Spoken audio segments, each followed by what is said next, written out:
আসসালামু আলাইকুম। একটু ঠান্ডা লেগেছে, যাই হোক একটা কথা বলার জন্য আসলাম। কথাটা হচ্ছে ঘটনা, কথা না ঘটনা। এখন 2টা বাজে, দুপুর 2টা।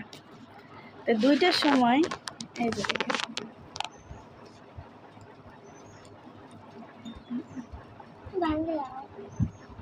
ওটা ভাঙা যাবে না, ওখানে খাও।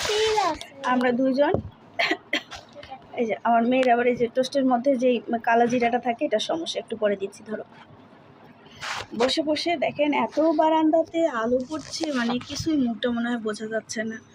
তো যাই হোক, অগ্রিম কালকে আসলে ঈদ, অগ্রিম আপনাদেরকে সবাইকে ঈদের শুভেচ্ছা জানালাম।